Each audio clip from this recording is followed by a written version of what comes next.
Gotta kick off the show here. We're agreeing.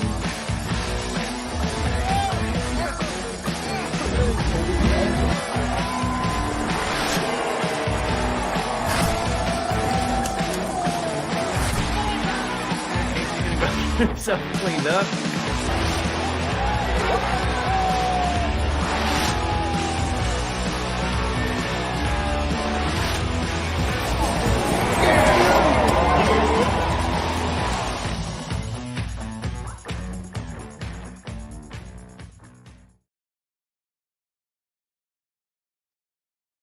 Go ahead and right, let's try again. I was muted. Welcome in, Bills Mafia. How's everybody doing today? Doing all right. Doing all right. What's Feels up, nice everyone? to not be the one that gets screwed on the mute. You know, normally when the intro ends, it automatically unmutes, but I guess the powers that be want to make me look like an idiot tonight, and that's fine. I'll take that. We'll roll with it.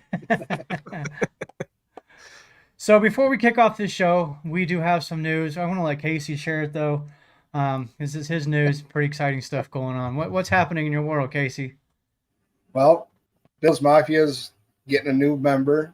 My wife and I just found out that she's a couple weeks pregnant now. So end of January, beginning of February, we're going to have a new Bills Mafia member to initiate into the Mafia. We're all just kind of coming up with plans as to how we need to make that happen. We got some pretty good ideas that are going to be pretty funny. Yeah. Yeah, that's awesome. Yeah, very exciting. Yeah, that's awesome. We're just waiting on Mike to do his thing. Yeah. We'll leave that at that. Oh, I know. But, yeah, so that's super awesome. Roy here says Super Bowl baby. Yeah.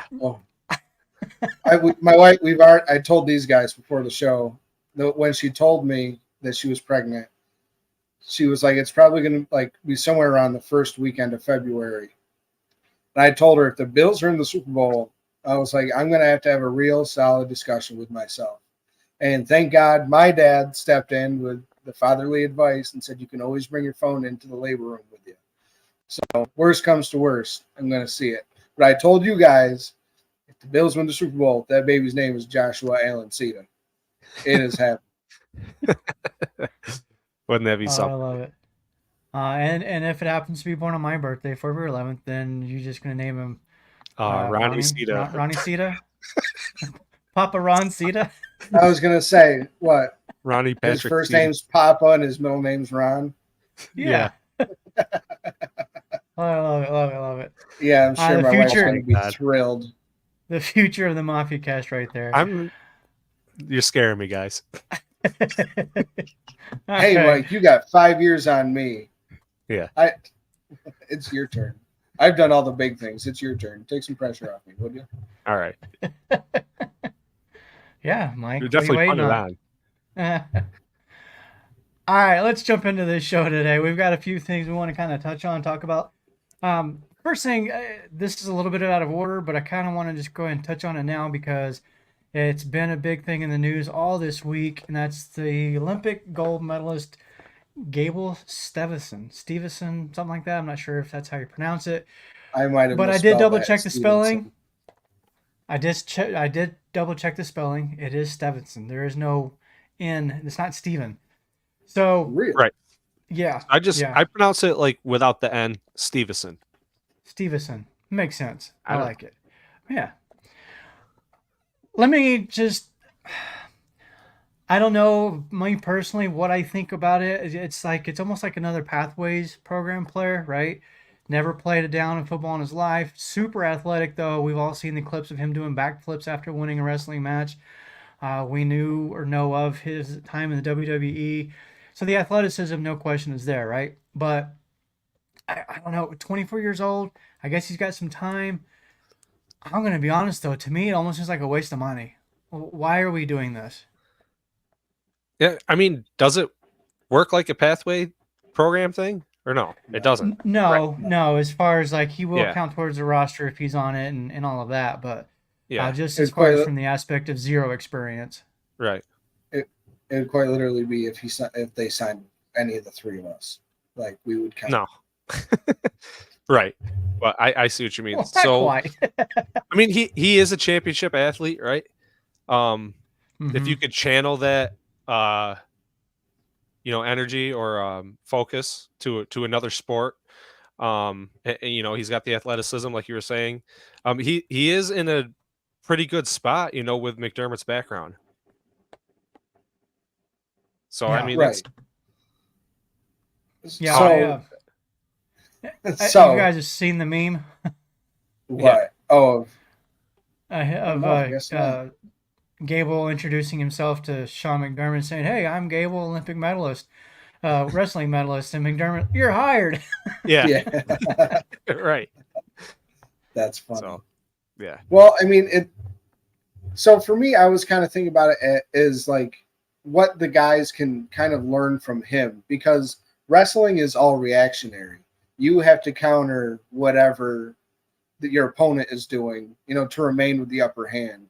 And so he's clearly quick. He's quick. He's got great hand-eye. He can understand things, emotions in a split second. So you got to wonder what the other like defensive ends are going to learn from him.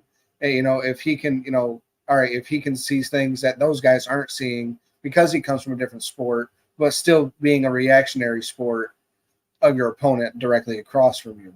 So if he sees the lineman taking some sort of step and he's like, all right, I may not be able to physically do this because I just don't know how, but he has the tools to be able to do it. So if he can also like kind of help teach others, like, all right, so if you see this, you can maybe do this and that and do this and that. So that's just kind of what I'm hoping on, banking on. Like all the comments here are saying, there's not a snowball's chance in hell really that he makes this 53-man roster. No. And to be honest, let alone the practice squad. He'll just be another camp body, somebody that if he likes it, if he wants to keep doing it, that'll stick around for a year or two longer and then just wash away. But I mean, it'd be one hell of a story, but I highly. but maybe he learns the I think game and then puts his passion towards that. I like what Roy says. Maybe teach them a legal takedown that's Yeah. not called a hold. I like it.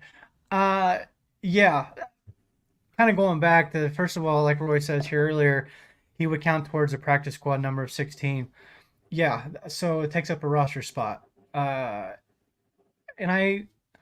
looking at spottrack.com earlier, I think this was yesterday, I was taking a look at it. Obviously, the contract's not very big. According to them, it's a 1-year deal, under $1 million. It's like basically the minimum almost. But I also saw somewhere else that said it was a 3-year deal, so I was not able to confirm where that information came from. But like I said, SpotTrack has him listed currently as a 1-year deal.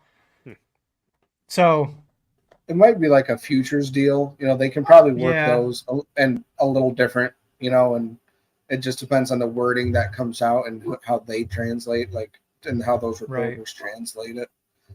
So it Yeah. probably is like a futures 3-year contract, So if he does just happen to become something, then another team can't just steal him. I don't know. It like I said, it's difficult for me because to me, the defensive line depth is somewhat questionable. The reports that we're getting as far as Von Miller are good so far from OTAs. He's looking more like his old self. We've seen some highlights of Javon Solomon looking pretty good. So there's potential. There's a lot of potential on this defensive line, I think. But there's also a lot of question marks still that made me a little bit concerned about the depth in particular. So taking up a roster spot, whether it's on the practice squad or a 53-man or wherever, to me it's a waste. I would have rather seen them go out there and grab somebody on the free agent market like Yannick Ngakoue. He's still out there. He's still an option. Spend the money on somebody like him who's been in the league, who knows how to play the position. Is he past his prime? Sure. But he can still be a pretty solid defensive lineman. I don't recall the number of sacks he had last year, but it was decent. It wasn't a lot, or I don't think it was double digits or anything like that, but I want to say somewhere between 5 and 10. So to me, it's just a waste. It's a waste of money. It's a waste of a spot on the roster. You're taking away reps from some of the other guys like a Javon Solomon because you want to see what Gable can do. Maybe I'm wrong. Yeah. Maybe he goes out there and he turns out to be the next Aaron Donald. I don't Right. know.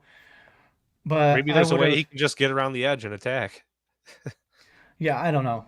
But we'll see. I will be keeping an eye and watching because it is intriguing, right? Oh yeah. Yeah, so we'll be watching in preseason because I'm sure he'll be out there in the field in preseason. I'm sure they're going to give him every ample opportunity to learn the game. And I would not be at all shocked if he goes out there and he beats some fourth or fifth string nobody, gets a Right. sack, has a good preseason quarter, and then suddenly Bills Mafia's in love with him and he's the next great thing because that happens every year, right? Especially with guys like this. But Christian Wade, Christian clear Wade, example. yeah, that's a good example. There was another one before him too. Duke Uh, Williams.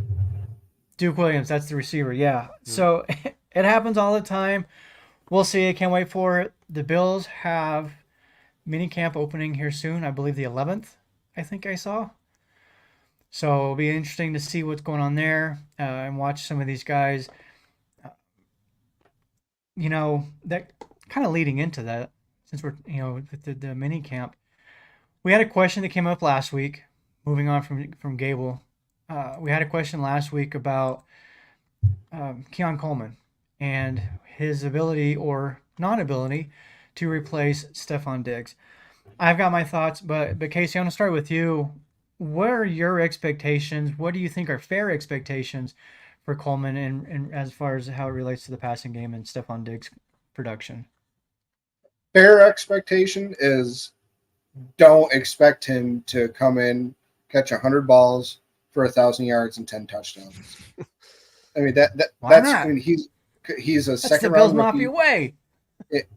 Yeah, I know, and it gets to me sometimes.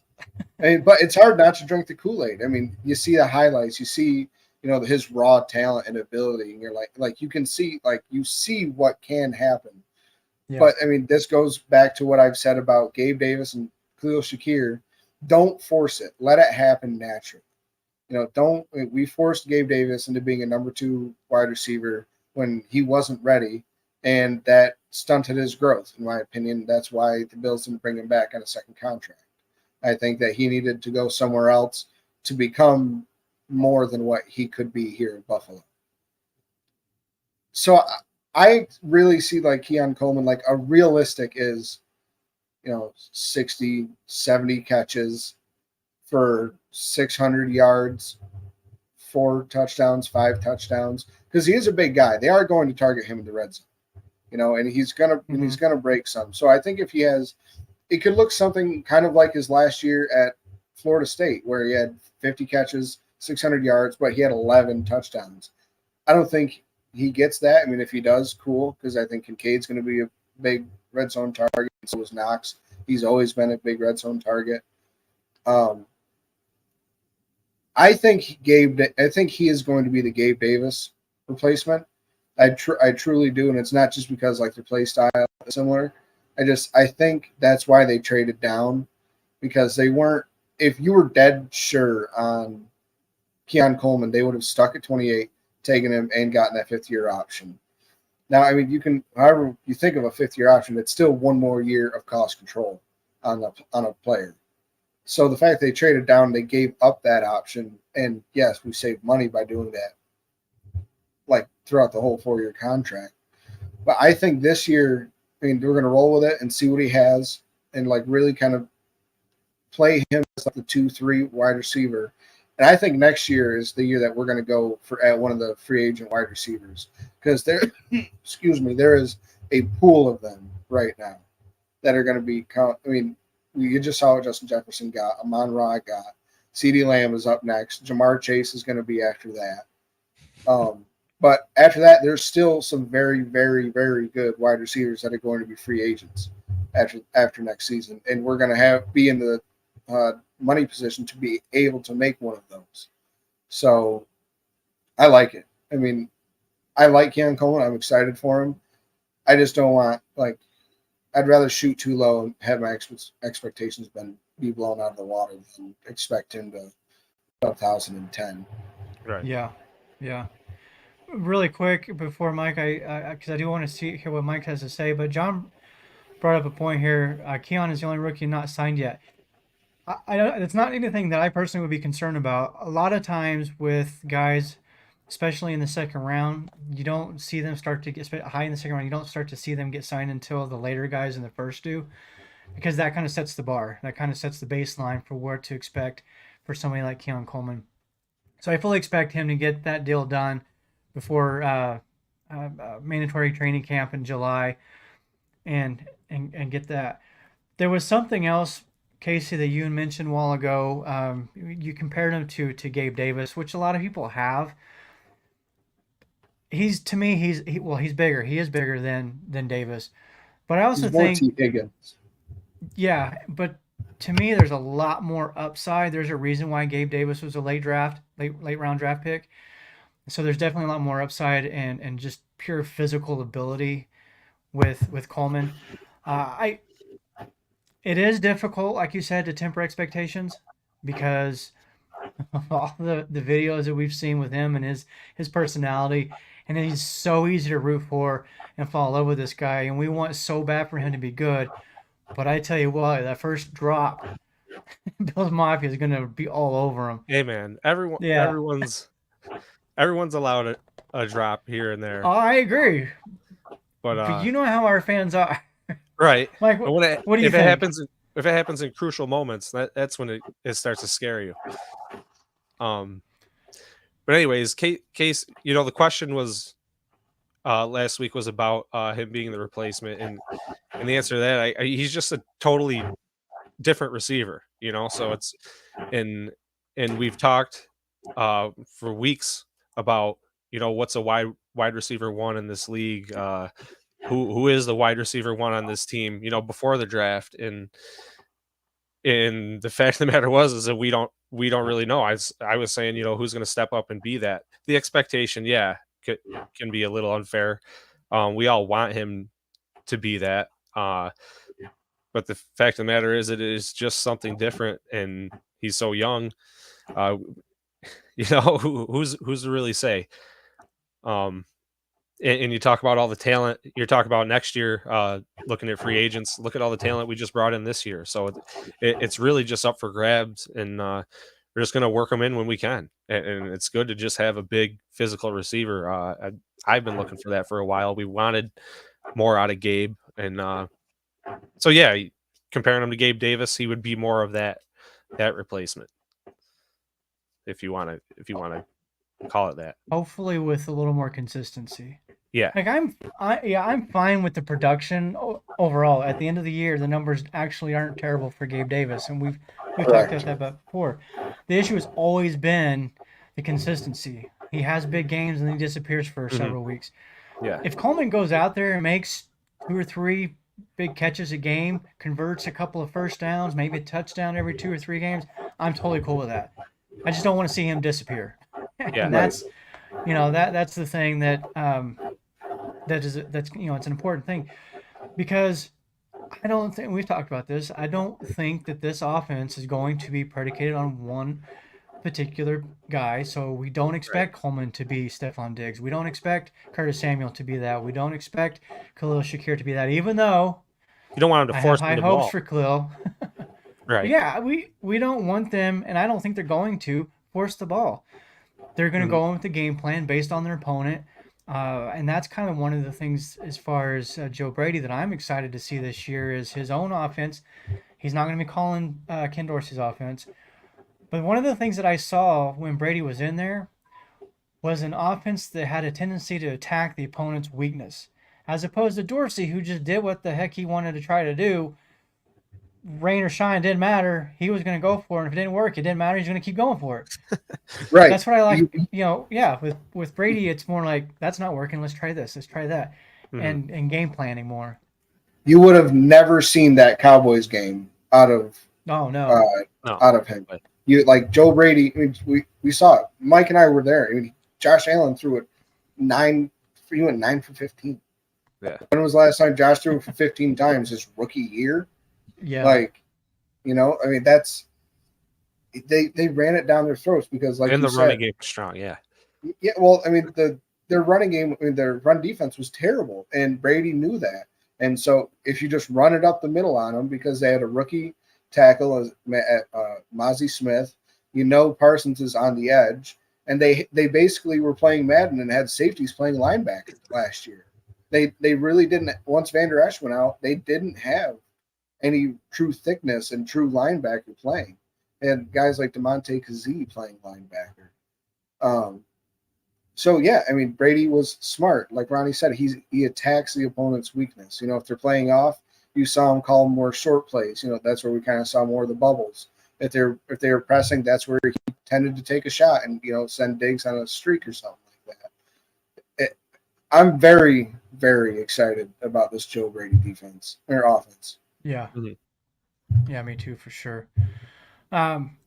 Before we jump into any more, because there's a couple of one in particular that I did want to get to. But before we do that, let's hear from our sponsors over at Game On Sports.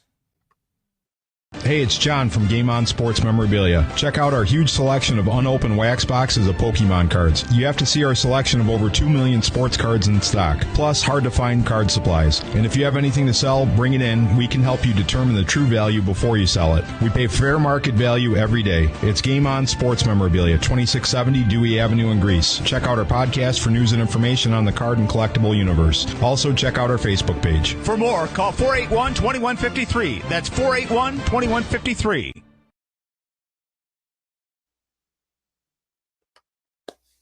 John over at Game On Sports. He will, I believe, correct me if I'm wrong, guys, John will be with us next week, correct? I believe so. Yeah. So tune in for that next Thursday night. He's got some fun stuff coming up. Yeah, there's some things coming up. While we're talking about it, I believe the plan is for you guys to be there, correct? So let's go ahead and give that shout out. I'm going. I'm going to be. Yeah. So what is it? What is the event that's happening next Thursday at John's Game On Sports? This is the highly anticipated player signing we've been waiting for. It's been a while. So John's having another signing at a store in Greece at the Rochester location. And Daryl Talley and Pete Metzelaars, say it? Yep. Are both going to be there. I think it's 6 to 7 p.m. Yeah. And that's in July. So you got a month. I forget the actual date. But it's on a Thursday. I think July it's 11th. First, July second 11th. week of July. Yeah. So yeah, look out for that. Follow the page. You get all that cool, exciting news there. Stuff going on. Yeah, that's awesome. And I've told you guys this before, and I've mentioned it on here. I've been watching some of the old Bills games and going on YouTube. 1986, Jim Kelly's first year with Buffalo after the USFL stint. And Pete Metzelaars was on that team, of course. I didn't realize how good Pete actually, I knew he was good, and he actually has a lot of the Bills tight end records, some of which have since been broken because of Kincaid, and I think Kincaid will probably break the rest of them. But Metzelaars, I believe he was 6'6", which was kind of a rarity back in those days. And back in 1986, you didn't get tight ends that big, typically. Right. But, man, Kelly was just Metzelaars was his security blanket. Reed kind of came on, it seems like, later on in the season. Early in the 86 season I'm watching, I didn't see a whole lot of Andre Reed. He was obviously with the team. He did make some plays. But it wasn't until later in the season that he started to come on. But Pete Metzelaars was his go-to for a big chunk of that season. So it's been fun to watch that. And I would love the opportunity to talk to Pete about that 1986 season and what it was like playing football and catching passes from Jim Kelly, especially in that first year. That would have, I bet he's got some stories. Yeah. Oh, I bet you he's got stories that he's never letting out. Probably so. We've heard the rumors of those Bills teams. Oh my God. Yeah. I want to touch on Roy's comment here before we went to the commercial break there. Shakir will be our most targeted wide receiver, in my opinion. Roy, let me ask you this. Are you saying just wide receivers? Because I find it interesting that you put that caveat in there, naming specifically wide receivers. So I'm assuming that probably means you think Kincaid will be the most targeted player, period. And I'm going to, from y'all's perspective, Casey and Mike, do you think that that's how this plays out? With Kincaid being the most targeted player? Yeah. Yes. I mean, To me, it's simple. Yeah. yeah. And he was the second most Casey targeted says it's last season simple. as a rookie. Yeah. But I mean, And that's a rookie who didn't play very much weeks 1 through really 3.5, 4. yeah. But Yeah. teams are going to know to look out for that this year. That's true When too. Dawson They can game plan got for hurt, that. Kincaid really came in, and He did. Yeah. like he got that starting role. He did not let go. Yeah. He got smacked a couple times hard. He kept going. Yeah. And I do wonder, Mike, you brought up a good point. Teams know who Kincaid is. He may not be a household name outside of Bills Mafia, but the league knows who he is. He had 73 receptions last year, second on the team behind Diggs, of course. Yeah. And if defenses do focus on him, I think that really opens things up quite a bit, especially underneath for Shakir and Samuel. Yeah. Because I think Coleman is gonna, even though he might not be, Olympic speed or whatever, may not have that 4.4 something or another, I still think they're going to get him downfield because of that 50-50 ability that he has. He can still be a downfield threat and still get the safeties out of the box. So that's kind of where I'm at and why I expect Shakir to actually lead the team in receptions, because of a guy like Kincaid that is going to be the focal point for a lot of defenses. if I was a betting man, I would put a lot of money on the fact that Keon Coleman's going to lead this team in yards per reception this year. Very well, possibly could. Yeah. Because I expect him to be the guy that's running, the comeback routes, the 12 to 14 yard crossers, that kind of stuff. The plays that you're going to be put one-on-one, and he's not going to burn by anybody, but he's going to be stronger than a lot and bigger than a lot of guys. Corners nowadays aren't, the Jalen Ramsey size. There's not many that are the 6'3", 6'4" long arm guys anymore. The top upper echelon ones, Patrick Surtain, AJ Terrell come to mind. Jalen Ramsey, obviously, they are built like that. But a lot of these corners now, they're a lot thinner than they used. Than I feel like I remember them being, growing up anyway. They're more, what's the word? More lengthy, more gangly looking, I guess. Sauce Gardner is a really good example of that. It kind of looks like a skeleton. Right, Sauce Gardner. I mean, he's about as big around as a microphone. I mean, yeah. but he's got arms that go for days, and he's got the athletic ability and the height to kind of counteract the strength. I think Kincaid's going to lead this team in receptions and probably targets, in my opinion. Yeah, that's not too far fetched. I mean, because really, who's next in line? Curtis Samuel? It's going to be Kincaid or Shakir. I think that's, I would say, almost a given. Roy, I think Shakir and Kincaid will both be near 100 targets. Who ends up with more is a coin toss to me. And it kind of goes back to what we said at the beginning of the show, that this offense is going to be more about opponents' weaknesses. I think if it's a defense that struggles against the slot receiver, I think we can see an uptick for Shakir. If it's a team that struggles covering tight ends, then I think we see an uptick for Kincaid. If it's a team that just can't defend the run, then neither one of them get targets or very many, and it's all about the James Cook and probably Ray Davis show, and maybe even Ty Johnson.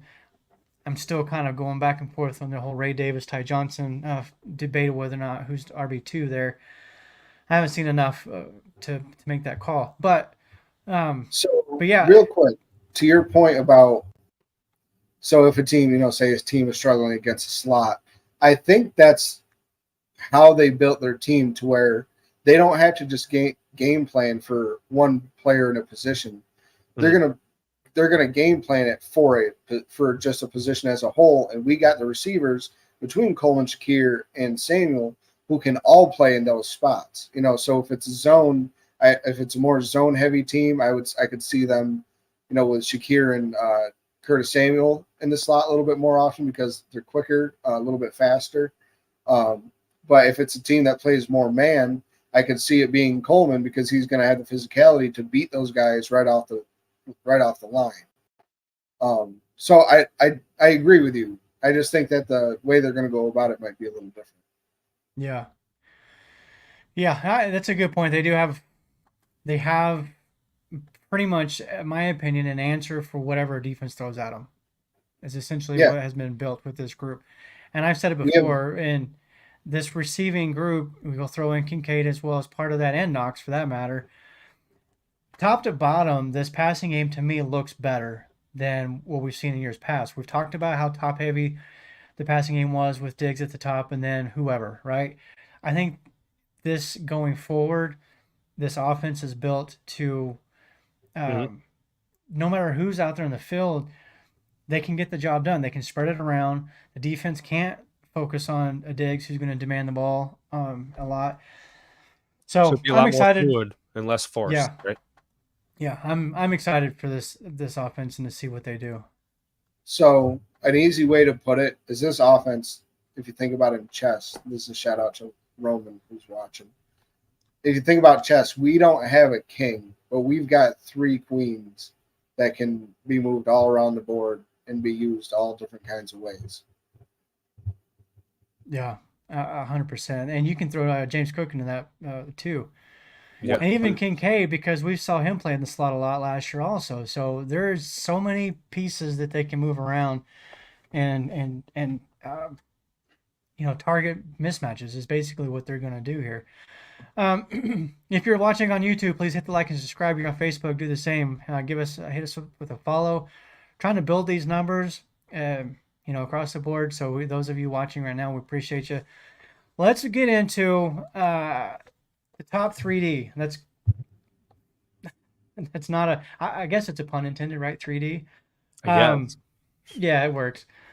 So I brought this up because it kind of just, going through the internet, I came across some articles that talked about the Bills' top 3 defensive players.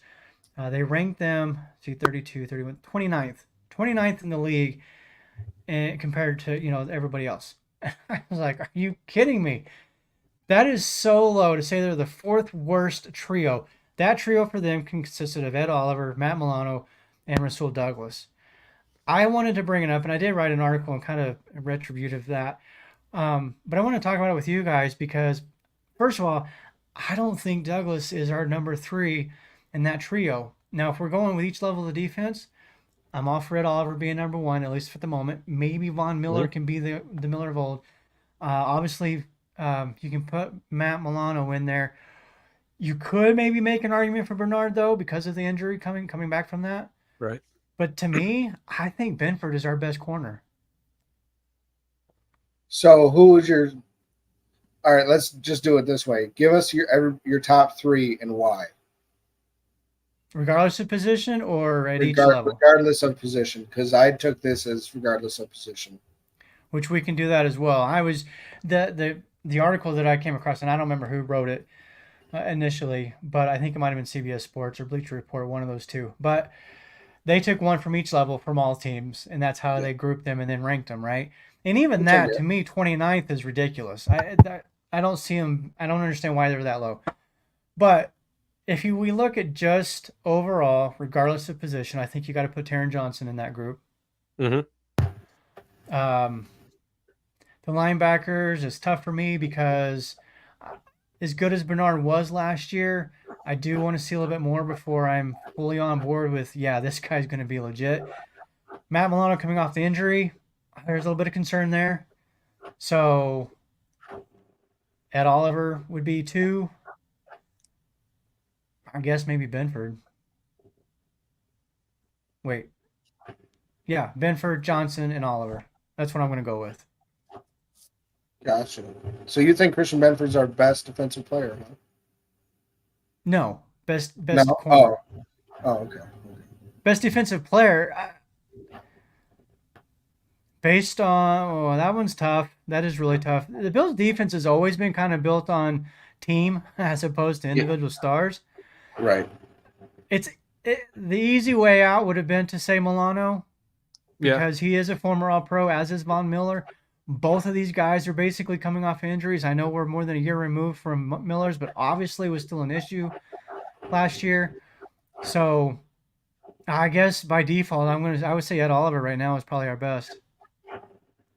All right, Mike, give us your 3 and then 1. Why? Yeah. Well, so I You obviously got to start at linebacker, and you're right about the Milano the injury, but he's definitely like the first one that stands out on the defense with Bernard.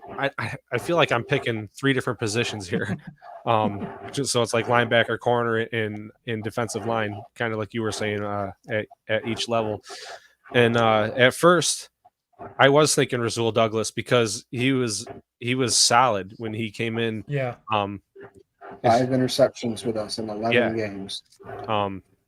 So he was. I started from the top down, and he was one of the first ones that really stood out to me. And I kind of wrote Matt Milano off because last I knew he was injured. You know what I mean? So I kind of put Bernard there, and you say you don't know yet, but I think we've seen enough. And then I totally overlooked at Oliver, so you kind of got me sold there. But I really was thinking Von Miller as the veteran defensive end. But then I really thought about Taron Johnson too, who has been here, for quite some time here, and he does have a key role in our defense. So you can make an argument for him as the best, actually. Yeah, I'm gonna say Miller because you said Ed, and then I want to say Terrell Bernard, and then it's got to be either Taron Johnson or Douglas, and I think I got to. I mean, Douglas, but he came in and really showed us what he could do. But you gotta, I think you got to hand it to Taron Johnson. I mean, these are guys that are 2 really, consistent players and Taron's been doing it quite some time here for us. So yeah, I think I'll give it to him. What do you got, Casey? So I've been going back and forth since last show when we started talking about this. I'm going to have faith that Matt Milano comes back, and maybe not this year is first team All-Pro again, because there's still going to be lumps in the road. I know it. But I'm going to say Taron Johnson is hands down our number 1 best defensive player, and then it's going to be Matt Milano for me. And I've gone back and forth between Rasul Douglas, Christian Benford, and Ed Oliver. Ed Oliver, I've got to take him out because I want to see 1 more year of this high production. Mm-hmm. That's fair. Christian Benford and Rasul Douglas, I mean, they are 1A and 1B. They're better than each other in different aspects. Christian Benford is a hell of a run defender, and he may not get the interceptions, but count how many deflected passes and pass breakups he makes, and how many times a ball isn't thrown on his side of the field. I mean, that's something you notice too is, okay, he didn't get many tackles this game because he erased one side of the field. The quarterback just refused to throw it over there. But Rasul Douglas is the ball hawk, to where if you throw it on his side, it's a true 50-50 ball, whether he's going to come down with it or your guy's going to. Based on just the pure production and the age, I got to go Christian Benford. I think he's going to just be an absolute superstar. I think they're going to end up extending him after this year. I think he breaks out in 2024 this season. I do too. Yeah. But Taron Johnson is a linebacker and a running back's body who plays corner. I mean, he is one of the most physical players I have ever seen.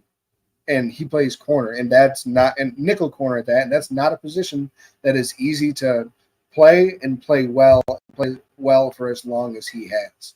There's a reason why he's he's the best corner or best nickel in the game too. Oh, well, it's either he or Kenny Moore from the Colts. It's 1A, 1B. You can convince me either way. Epinesa is who I want to put into this, and I think after this year, so bad for Epinesa to get double-digit sacks. I think this year is going to be the year that you're going to see that we're going to be able to have the same conversation in a year, and we can rightfully put his name in it.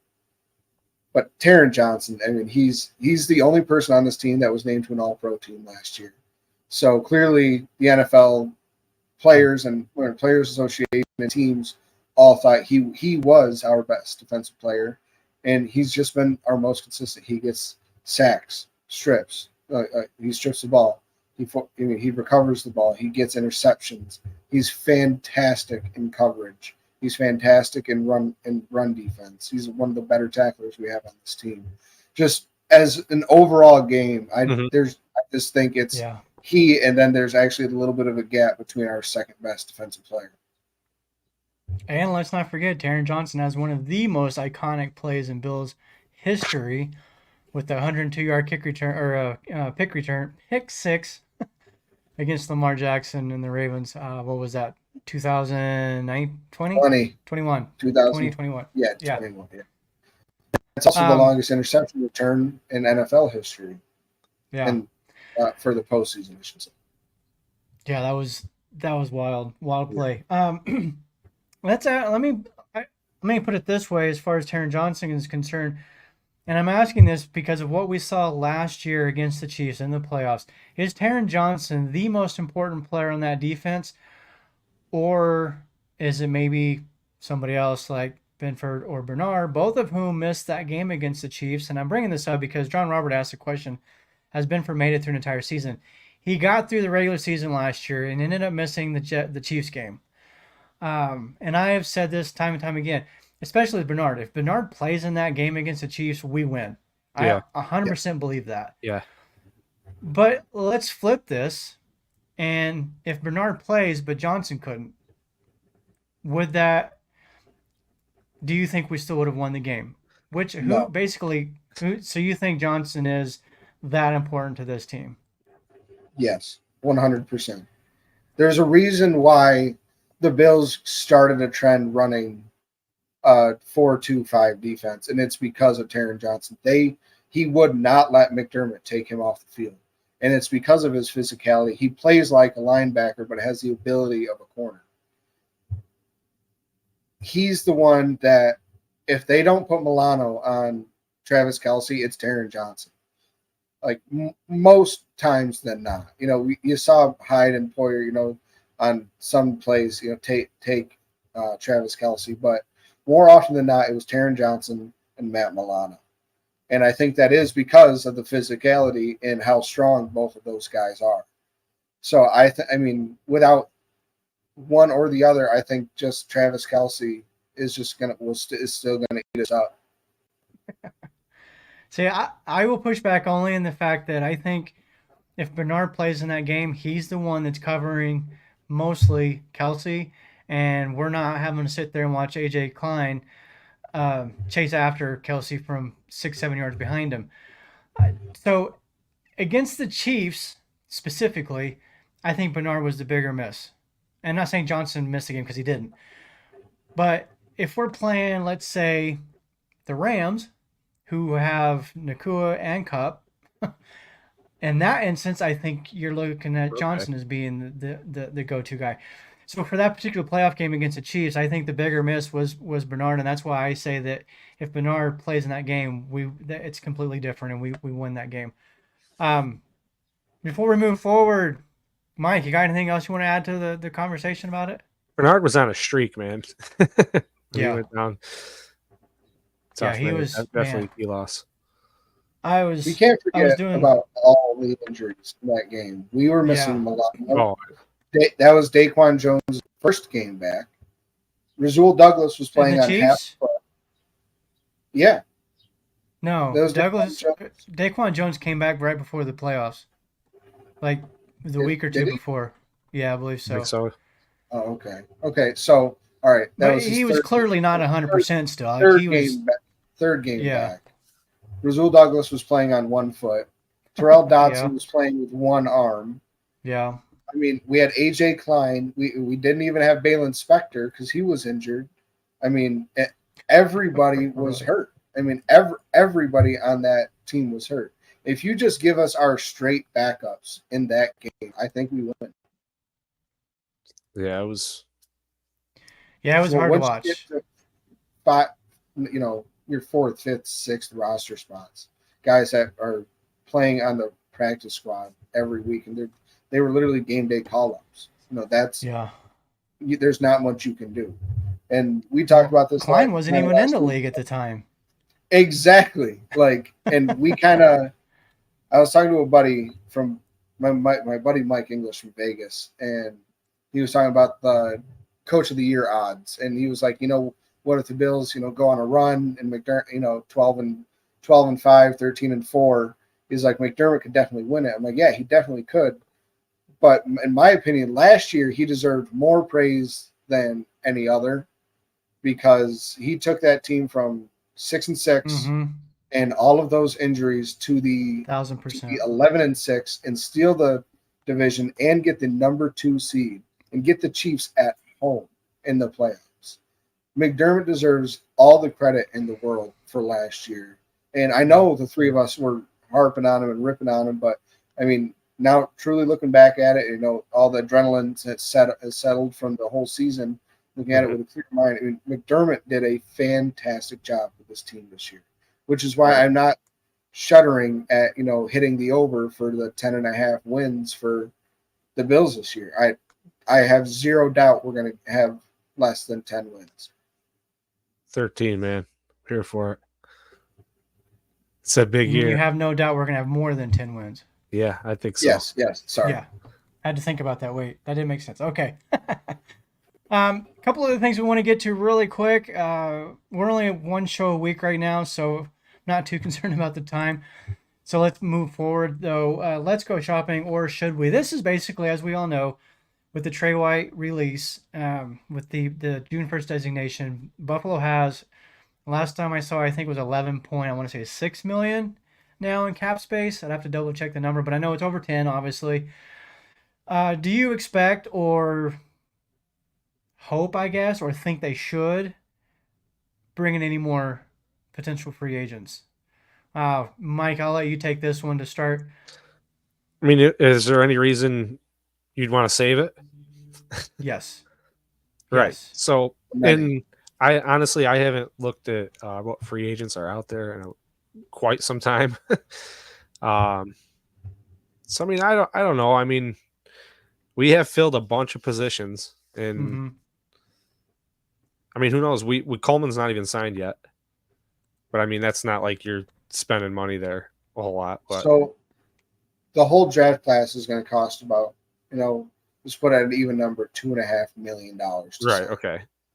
So say we're at 11.6, that knocks us down to 9.1. You usually want about $6 million for in-season moves because injuries are going to happen. What if a player becomes a lot of more players are going to become available during the season rather than right now? Because right now everybody's getting 11 wins and making the playoffs. Jets are winning the Super Bowl. So are the Dolphins. Once teams start to slide, you will see players become available. So you want to have the opportunity to have a little bit of money with that. And that's kind of when you start seeing the midseason extensions roll in because that creates more cap space as well. There's just not anybody feasible out there that we could trade for and afford in a smart way after just getting out of cap hell. We'd basically just be redoing the whole Diggs thing all over again. Yeah. There's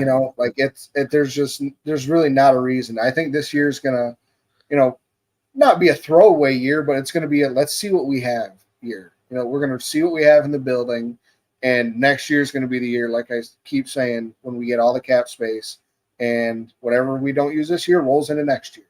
So, and I think next year we're gonna be big spenders when it comes to free agency. Yeah. Yeah, I do agree. I mentioned one of the names earlier as far as potential free agents out there. One of which, Yannick Ngakoue, all of these guys. Well, so I wrote about this not too long ago. Yannick Ngakoue was one of them, and his projected cap hit wasn't more than what we could pull off if we wanted to. Some other names out there, Charles Harris had 8 sacks a season ago. With some other ones, and some names that you would know here. Calais Campbell, I know he's older, he's 37 years old, but even last year he's still. What's that? I'd welcome him into the building with open arms. Yeah, he had 7 sacks last year. That's experience. 56 times. Yeah, exactly.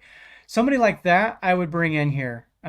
This is according to Spot Track. His projected is $7.5 million, which again Buffalo can afford that now. To your point, they do need to have some money for injuries, and I believe somebody else brought it up in the chat too. As far as injuries, that's John Robert mentioned that.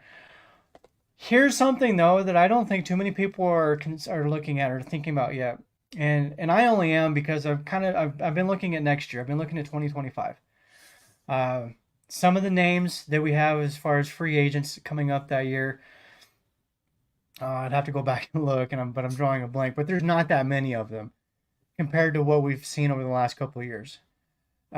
We know that Epinesa is one of them, I believe. Nope. That's going to be two-year deal. Let me go find it because I had it up here not too long ago. But there's a few moves that the Bills can make in conjunction, of course, with the increase in the cap space, where they could have close to between $35 and $40 million in cap in 2025. Casey, you brought this up earlier in the show, the slew of free agent wide receivers that's coming in. I don't know that I'm on that train because I don't know if I want to throw a bunch of money on a receiver again. And I'm saying that because I saw how much money the Vikings are spending on Justin Jefferson. Is he worth that kind of money? I guess if you're a team with a rookie quarterback or no quarterback, yeah. If you're a team like Kansas City or the Bills who have elite quarterbacks, to me that's a lot of money. That's like quarterback money. It's insane to me to pay that kind of money on a receiver. When you look around the league, there's so much talent in the NFL at the wide receiver position, so much that you could build a team of receivers like what the Bills have done, or even what the Chiefs have done, and be successful. Spend that money elsewhere. Spend that money on your offensive line, your defensive line, your guys who are going to need to cover your defensive backs because this is a passing league. So, and I don't want to harp on the Vikings at all. I have some friends who are Vikings fans. I thought it was dumb, and I still think it's dumb. I get it. They got a rookie quarterback. You want to surround him with talent. My buddy even compared it to the Stephon Diggs, Josh Allen situation 4 years ago. I get it. But use that money to build around him as the whole roster, not just one guy. So going back to the free agency and, going back to the money situation and whether we spend it, I would like to see them carry that over to next year and use that to upgrade some more positions. I don't think Von Miller is going to be on the team in 2025. So depending on how this season goes with guys like Javon Solomon, AJ Epinesa, Gregory Rousseau, we might be in the market for an elite pass rusher next year. I don't know what the free agent market looks like in terms of the edge rushers, but to me, that's why I would like to see them hold on to this money, only use it if they have to due to injuries, and let's see what next summer looks like. Yeah. I mean, like you said, it's really, I don't know. We don't know what we got at edge. That's a big Von Miller's mark. practicing with a brace off, but you only take that for what it's worth, Which he has been for, I think we actually saw it, I think, in the playoffs. He was playing without that finally. Yeah. Here's the list. So next year's free agents, we got Spencer Brown, Mac Hollins, Austin Johnson, defensive tackle, Reed Ferguson, who I'm sure they'll probably bring back, Kingsley Jonathan, Alec Anderson are a couple of the other names on there. Also, there's a long list of one-year guys this year that we're going to be seeing next year. Mike Edwards, Marquez Valdez-Scantling, Leo Collins, Nicholas Morrow, Dwayne Smoot, blah, blah, blah. It's a long list. I'm not going to go through the whole thing. All of those guys, though, can be replaced, in my opinion. Every one of them, except maybe I would like to see Reed Ferguson come back. I think he's like a mainstay with this Bills. The fans love him. He's been here for a minute. It feels like decades. And I think he's going to be here for a while longer. MVS, he can go. Maybe he surprises me this year. Not a big fan though. So next offseason is going to be big, and I want to see them kind of save for that. Like you said, Casey, see what we got right now. I want to see them extend Spencer Brown during the season. 100%. Yeah. I want to see them extend Spencer Brown during the season. Then we have our entire offensive line. The oldest guy will be Deion Dawkins. Yeah. That's a good place to be. Good That's place a to be. very good place. That means you'll have your guard, your center, your right guard, your right tackle, and your left tackle all under contract for at minimum 4 years all together. And then you have Connor McGovern and David Edwards, who in my opinion are going to be the two that are going to be battling. Or I think McGovern's going to be kicked back to the sixth offensive lineman, and I think Van Pran Granger is going to be starting at center. So you're saying McGovern back to guard? Yeah, I think that Edwards would be the sixth. I think they're going to give David Edwards and McGovern every chance in the world in this preseason and training camp and OTAs to be the number one. But I think Van Pran Granger is going to earn his way into that starting center position. And to me, it's like I said before, it's more so Van Pran Granger versus David Edwards than it is Van Pran Granger and McGovern. Because we know what this line looks like with McGovern at left guard. And it would be the first time in Deion Dawkins' career that he will be playing again with the same guard to his right. He's never played with the same guard 2 years in a row, starting. So I really think that they're going to really go for coherency. Van Pran Granger is going to step up, and I think that they're going to have one of the youngest offensive lines in the league, but one of the best. Which would be fantastic. McGovern, really quick, Pro Football Focus had him ranked number 25th. Best guard in the league from last season, so he can play the position. He was I don't remember the exact grades, but his run grade was putrid. It was like 40 something. His overall wasn't that great, but his pass blocking was in the 70s. I would like to see him, improve on that. But even still, he only gave up 2 sacks last year. I think 23 total pressures. It's not bad in a 17-game season at all. Less than 2 a game. You can get on board with that, I think. There's more about the offensive line that I would like to kind of touch on, but let's save that for another show because I do think it's kind of another intriguing position, and to me, that's the one position I am the most concerned about through the whole team. So I don't want to talk about that a little more in depth later on. But moving forward, to answer Roy's question, yes, I do.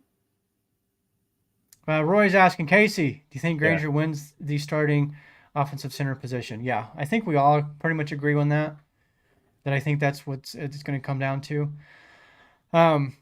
Before we get out of here today, there was one last thing that I kind of wanted to touch on, and this has been fun for me because I've been doing some research on the Buffalo Bills Wall of Fame. First of all, let me ask you this question to you guys.